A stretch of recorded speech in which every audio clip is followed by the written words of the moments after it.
Very good morning बच्चों। आज है सेल ऑफ गुड्स एक्ट का लेक्चर 4। इसके पहले हमने अभी 3 lecture sale of goods act के कंप्लीट किए हैं, जिसमें हमने सेल क्या है, सेल अलग अलग चीजों से डिफरेंशिएट कैसे होता है, हमने ये पढ़ा। हमने प्राइस का, गुड्स का कंसेप्ट पढ़ा लेक्चर 2 में। और जो लास्ट लेक्चर था, बड़ा ही इंपॉर्टेंट लेक्चर था, उसमें मैंने आपको कंडीशंस एंड वारंटी का मतलब बताया। मैंने आपको बताया कैसे ब्रीच ऑफ कंडीशन को ब्रीच ऑफ वारंटी ट्रीट किया जाता है। और मैंने आपको अलग अलग तरह की कंडीशंस बताई अलोंग विद द टर्म कैपिटैप्टर। आज हम लोग इसके आगे एक स्टेप बढ़ते हैं और आज की क्लास में हम लोग फोकस कर देते हैं टाइप्स ऑफ वारंटीज पे। ठीक है, देखो वारंटी क्या है, इस कंसेप्ट को आप पहले समझ लो मुझसे। वारंटी बेसिकली एक ऐसी स्टिपुलेशन है या शर्त है जो उसके लिए अवेलेबल है जो सामान खरीदता है आफ्टर सेल। आफ्टर सेल मतलब जब ओनरशिप बायर को पास हो जाती है ना, तो उसके बाद जो शर्तें लागू होती है उसको वारंटी बोलते हैं। देखो हर सेलर क्या होता है, सिर्फ सामान नहीं बेचना चाहता, हर सेलर चाहता है वैल्यू क्रिएशन, लॉयल्टी चाहता है कस्टमर की, कस्टमर उसके पास आता रहे। तो सेलर कोशिश करता है कि जैसे वो कोई सामान बेचे तो सामान के साथ कुछ श्योरिटी दे दे, कुछ श्योरिटी दे दे, कुछ अश्योरेंस दे दे कि सेलर सामान ले जाने के बाद भी सेटिस्फाइड रहे। इसी श्योरिटी अश्योरेंस को हम लोग कहते हैं वारंटी। अब जैसे दो सामान है, एक विथ वारंटी और एक विदाउट वारंटी। आप खुद ही जानते हो, आप वारंटी वाला ही खरीदोगे, क्योंकि सबको मनी फॉर वैल्यू चाहिए, पैसा वसूल होना चाहिए। अगर पैसा लगाया है तो उसके बदले ज्यादा फायदा सब चाहते हैं। अब वारंटीज का हिसाब किताब ऐसा होता है कि कुछ वारंटी ऐसी होती है जो भाई बोल के कार्ड वार्ड के रूप में, रिटर्न रूप में बना के दी जाती है। और कुछ वारंटीज ऐसी होती है जो इम्प्लाइड नेचर की होती है। इम्प्लाइड का मतलब बोलता कोई नहीं है पर सबको पता है कि ये चीजें होती है। जिसमें जैसे सबसे पहले आता है warranty as to undisturbed possession. इसे ना आपको कई बुक्स में लिखा मिलेगा quiet possession. Warranty as to undisturb possession या क्वाइट पोजेशन समझने से पहले समझना बहुत जरूरी ये है कि पोजेशन वर्ड का मतलब क्या है। तो जब कभी भी ध्यान रखो ये वर्ड यूज होता है पोजेशन, तो पोजेशन का मतलब होता है फिजिकल गुड्स। ठीक है, साक्षात सामान, असली सामान। जब तक ये सेलर के पास है, इसका पोजेशन सेलर के पास है। और जब ये बायर को दे देगा तो गुड्स दे देगा, मतलब तो पोजेशन बायर के पास चला जाएगा। तो सेल में जनरली हम जानते हैं ओनरशिप ट्रांसफर होती है, लेकिन ओनरशिप के साथ क्या जाता है, तो सामान का पोजेशन जाता है। जो सामान सेलर पोजेस करता था वो बायर के पास चला जाएगा। यहीं से पहली वारंटी बनती है अनडिस्टर्ब पोजेशन की वारंटी, जो ये बोलता है कि एक बार जैसे जब सेल हो जाती है तो सेलर जो है वो फिजिकल गुड्स बायर को दे देता है। और बायर बिना किसी डिस्टरबेंस के या बिना किसी परेशानी के इन गुड्स को इस्तेमाल करता है। दुकान से सामान बायर को मिल गया, अब सेलर बायर का कोई रिलेशन ही नहीं है, खत्म। बायर अपने हिसाब से जैसे यूज करना है सामान को यूज करेगा। और कल को अगर कोई डिस्टरबेंस हुआ या बायर को सामान को रखने में दिक्कत आई, वो सीधे सेलर के ऊपर डैमेजेस के लिए केस करेगा। इस चीज को बेहतर समझने के लिए हम नीचे एक एग्जाम्पल पढ़ते हैं और यही एग्जाम का क्वेश्चन भी है। एक्स नाम का पर्सन है, उसने वाई से लैपटॉप खरीदा। तो एक्स जो है ना यहाँ पे बायर है। अब आप देखोगे वाई कौन है, तो वाई सेलर है। ठीक है, खरीदने के बाद ना एक्स ने इसमें कुछ और पैसे लगाए रिपेयर के नाम से और कुछ समय यूज किया। दोनों को ये नहीं पता था कि लैपटॉप जो था वो चोरी का था। अब असली मालिक आता है और एक्स के पास से लैपटॉप ले जाता है। ठीक है, तो अब इससे प्रॉब्लम क्या है मैं आपको ये बता रहा हूँ। एक्स ने तो एकदम प्रॉपरली खरीदा था ना लैपटॉप, उसके रिपेयर के पीछे भी खर्चा किया था। तो अब लैपटॉप को यूज करने का राइट तो एक्स का होना चाहिए, पर प्रॉब्लम क्या हुई, ये चोरी का था। तो किसको डिलीवर करना पड़ गया, रियल ओनर को। अब यहाँ पे सारी गलती किसकी है, वाई की है ना, उसको सोच समझ के देख के सामान बेचना चाहिए था। अब एक्स क्या कर सकेगा, जो डैमेजेस है वो तो क्लेम करेगा ही करेगा। साथ में लैपटॉप को रिपेयर करने का जो उसका कॉस्ट आया था, जो उसने एक्स्ट्रा पैसा खर्चा किया था, वो भी रिकवर रिपेयर करेगा। तो कहने का मतलब यही है कि जब सेल हो जाती है तो बायर के पास पूरी तरह से सामान चला जाता है।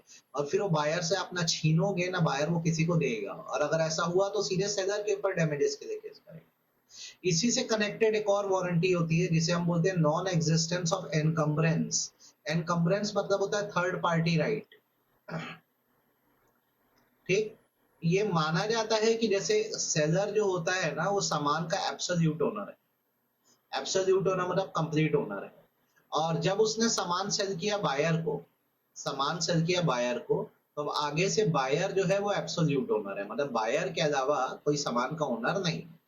कल को ये बात पता लगती है कि इस सामान पर सेलर के अलावा किसी और की भी ओनरशिप है, तो प्रॉब्लम ये आएगी कि बायर को भी ओनरशिप राइट यूज करने में दिक्कत जाएगी, क्योंकि वो जो थर्ड पर्सन है वो आके अब अपने राइट्स क्लेम करेगा, बोलेगा अरे ये सामान तो मेरा भी है।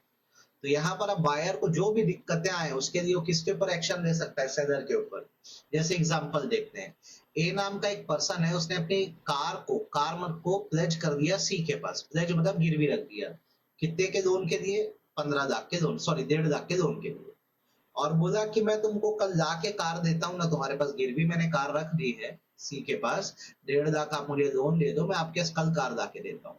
अब ये बदमाशी करता है, क्या करता है, इस कार को तुरंत जाता है बी को बेच आता है। बी ने क्या है, कार को गुड फेथ में खरीदा, उसको तो पता भी नहीं था कि ये कार गिरवी पे चली गई है। अब यहाँ बी जो है, आप देखोगे ना, जो बायर, उसको ना पूरी ओनरशिप नहीं मिल पा रही है, क्योंकि कार ऑलरेडी किसके पास गिरवी रखाई हुई है, सी के पास। तो बी क्या कर सकता है, आइडर वो ए को बोले कि भाई साहब आप लोन क्लियर कर दो, ठीक है, या फिर क्या करे, खुद ही पैसा पे कर दे, और जब पे कर देगा तो बाद में फिर पूरी रिकवरी किसे करेगा, विथ इंटरेस्ट ए से करेगा। आपको नहीं समझ आई, मैं तो भाई ये बोलना चाह रहा हूँ कि अब देखो, सी तो बोल देगा ना कि भाई मेरे को जब तक लोन का पैसा वापस नहीं मिलेगा मैं कार भी तुम्हारे नाम कैसे पूरी तरह से कर दूं। तो बी जो है ना, ए से रिक्वेस्ट करेगा आपको 1.5 लाख रुपए क्लियर कर दो, ताकि सी का इससे राइट हटे और मुझे फुल ओनरशिप मिले, या फिर खुद ही 1.5 लाख दे देगा बी, और बाद में इसकी वसूली किससे करता रहेगा, ए से करता रहेगा। इसे बोलते हैं नॉन एग्जिस्टेंस ऑफ एनकम्बरेंस। तो देखो, क्वाइट पोजेशन या अनडिस्टर्ब पोजेशन जो था वो फिजिकल गुड्स की बात कर रहा था, कि गुड्स बायर ही यूज करे, कोई और यूज ना करे। नॉन एग्जिस्टेंस ऑफ एनकम्बरेंस मतलब फुल ओनरशिप जो होती है वो बायर की होती है, किसी और की नहीं होनी चाहिए। देन आता है वारंटी एज टू क्वालिटी और fitness by usage of trade. Usage of trade मतलब होता है बिजनेस प्रैक्टिसेस। इसका बेसिकली मतलब ये होता है कि जैसे आप किसी एक पर्टिकुलर स्पेशलाइज शॉप से कोई सामान खरीदते हो जो उसी चीज में डील करता है, तो वो आपको जो भी सामान देता है फिट क्वालिटी का देता है। इसके लिए वो क्या करता है, जैसे आपको गोल्ड आइटम दे रहा है तो साथ में हॉलमार्क लगा देता है। अगर आपको इलेक्ट्रॉनिक आइटम दे रहा है तो ISI मार्क देता है। अगर फूड आइटम दे रहे हैं तो उस पे FSSAI लगा रहता है। तो कहने का मतलब ये होता है कि जैसे आपको कोई सामान बेचा गया है तो वो अच्छी क्वालिटी का है, ये बताने के लिए सेलर जो कुछ करना पड़े वो करेगा, ठीक है। देन चौथी वारंटी है डिस्क्लोजर ऑफ डेंजरस नेचर। जब सामान सेल किया गया ना, तो हमको पता है कि बायर को हर चीज के बारे में या खतरों के बारे में पता तो नहीं होगा, तो सेलर ना पहले से वार्निंग दे देता है बायर को। आप देखो ना, गुड्स पे वो लिखा रहता है, मेथड ऑफ यूज लिखा रहता है, कॉशन लिखा रहता है, ये सब लिखा होता है, क्योंकि हम मान के चलते हैं कि बायर सामान खरीद रहा है तो उसको सामान से होने वाले साइड इफेक्ट के बारे में ना पता हो। तो सेलर की जिम्मेदारी है कि जो भी डेंजर्स है उसके बारे में वो बायर को वार्न कर दे। उसके बाद भी अगर बायर ना समझे तो फिर बायर की गलती है, सेलर की तो कोई गलती है ही नहीं। और अगर सेलर ने ऐसी कोई वार्निंग नहीं दी तब सेलर गलत माना जाएगा। तो 4 तरह की वारंटी होती है। एक होती है अनडिस्टर्ब पोजेशन, मतलब फिजिकल गुड्स बायर अपने पास रखे। नॉन एग्जिस्टेंस ऑफ एनकम्बरेंस, इसका मतलब ये होता है कि गुड्स पे किसी थर्ड पर्सन की ओनरशिप नहीं होनी चाहिए। वारंटी एज टू क्वालिटी और फिटनेस, कि हम आपको जो सामान दे रहे हैं वो फिट टू यूज है। और चौथा डिस्क्लोजर ऑफ डेंजरस नेचर, हम आपको वार्न कर देते हैं कि सामान से रिलेटेड ये खतरे हैं। तो बच्चों, ये है टाइप्स ऑफ वारंटीज जो आप लोग को अच्छे से आना चाहिए, ठीक। तो अब ये जो था मेन टॉपिक यहाँ पे पूरा कंप्लीट होता है। आपने पूरा कंडीशन वारंटी को बहुत अच्छे से पढ़ना है, मतलब इससे बहुत ज्यादा क्वेश्चन आता है। अभी वारंटी जो मैंने बताया ना, इससे डायरेक्ट क्वेश्चन आ सकता है, आपको डायरेक्ट क्वेश्चन आ सकता है टाइप्स ऑफ वारंटी को लेकर। और वैल्यू बेस्ड क्वेश्चन में जो पॉइंट नंबर 1 का ये एग्जांपल और पॉइंट नंबर 2 का एग्जांपल है, इसको बहुत अच्छे से आप लोग देख लो और अच्छे से पढ़ो, ठीक है।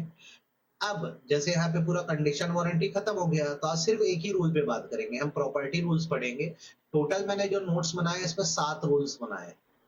आज आपको मैं सिर्फ एक ही रूल बताऊंगा। मैं प्रॉपर्टी वर्ड के मतलब से चालू करना चाहूंगा। जो वर्ड होता है ना प्रॉपर्टी, प्रॉपर्टी का मतलब ओनरशिप होती है। जैसे एक वर्ड के कई मीनिंग होते हैं ना, तो प्रॉपर्टी वर्ड का मतलब ओनरशिप होता है। तो जब हम वर्ड यूज करते हैं पासिंग ऑफ प्रॉपर्टी, तो पासिंग ऑफ प्रॉपर्टी का मतलब होता है ओनरशिप पास होना। ठीक है। सेल कब होती है? जब ओनरशिप पास होती है। अब ये इतना ज्यादा इंपॉर्टेंट क्यों है प्रॉपर्टी के बारे में पढ़ना?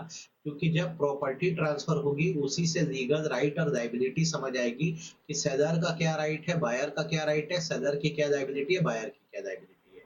आसान भाषा में, जैसे मैं अगर एक सेलर हूँ और अगर गुड्स आज भी मेरा है, मेरी प्रॉपर्टी है, तो अगर गुड्स खराब हुआ तो सारा रिस्क किसका? मेरा। लेकिन जब ये गुड्स मैं बायर को बेच देता हूँ तो इसकी ये किसकी प्रॉपर्टी बन जाती है, किसकी ओनरशिप आ जाती है? बायर की। अब खराब हुआ तो किसका रिस्क? बायर का। तो क्या होता है कि हमें ये देखना पड़ता है कि जो सामान है उसके नुकसान का रिस्क कौन सहेगा। तो ये जांचने के लिए हमें देखना होता है ओनरशिप किसके पास है। तो जैसे अगर प्रॉपर्टी बायर को पास हो गई है तो जो रिस्क है वो बायर के ऊपर चला जाएगा, कोई भी सामान खराब हुआ तो। ठीक है। भले सामान सेलर के पास क्यों ना रखा हो, प्रॉब्लम नहीं है। देखो, फिजिकल गुड्स अलग चीज है, उसकी ओनरशिप एक अलग चीज है। हम जब पासिंग ऑफ प्रॉपर्टी का रूल पढ़ रहे हैं तो हमको ये याद रखना है कि ओनरशिप किस पॉइंट पे ट्रांसफर हो रही है। क्योंकि जो ओनर होता है वही रिस्क को क्या करता है? बियर करता है। भले सामान बाद में ट्रांसफर हो तो क्या, आज आपने मेरे यहाँ से सामान खरीद लिया, मैंने आपको बिल बना के दे दिया, आप सामान के ओनर हो, भले सामान मेरे यहाँ रखा है तो क्या हुआ? ठीक है। खराब हुआ तो आप ही का रिस्क होगा। ठीक। कभी भी याद रखना, प्रॉपर्टी का ट्रांसफर दो चीजों पे डिपेंड करता है। सबसे पहली बात ये होता है, सबसे पहला फैक्टर, कि प्रॉपर्टी तभी ट्रांसफर होगी, ओनरशिप तब ट्रांसफर होगी जब गुड्स का आइडेंटिफिकेशन हो। ठीक है। सेक्शन 18 ये बात साफ साफ बोलता है कि जब तक गुड्स अनअसर्टेन्ड है, इसकी प्रॉपर्टी या ओनरशिप तब तक पास नहीं हो सकती जब तक गुड्स असर्टेन ना हो जाए। या अनअसर्टेन मतलब मैं आपको याद दिला दूं, अनआइडेंटिफाइड होता है, अनआइडेंटिफाइड होता है। और असर्टेन मतलब आइडेंटिफाइड होता है। तो कभी भी याद रखना, बायर को तो ओनरशिप राइट तभी मिलेगा जब गुड्स स्पेसिफिक और असर्टेन हो जाए, सबसे पहली बात। अब पहचान तो दिए गए हैं गुड्स, लेकिन पॉइंट ऑफ टाइम भी समझना पड़ेगा ना हमको। पॉइंट ऑफ टाइम भी समझना पड़ेगा कि किस टाइम प्रॉपर्टी या ओनरशिप पास हो। ठीक है। तो जब मैं प्रॉपर्टी या ओनरशिप पास करने की बात करूं तो इंटेंशन पार्टीज का किससे समझ आएगा? तो ये समझ आता है टर्म्स ऑफ कॉन्ट्रैक्ट से। मतलब कॉन्ट्रैक्ट में पॉइंट ऑफ टाइम लिखा होता है, इस दिन इस समय सामान बेचा जाएगा। या तो ये हो सकता है कंडक्ट ऑफ पार्टीज से। कंडक्ट ऑफ पार्टीज मतलब जो एक्टिविटी लोग कर रहे हैं।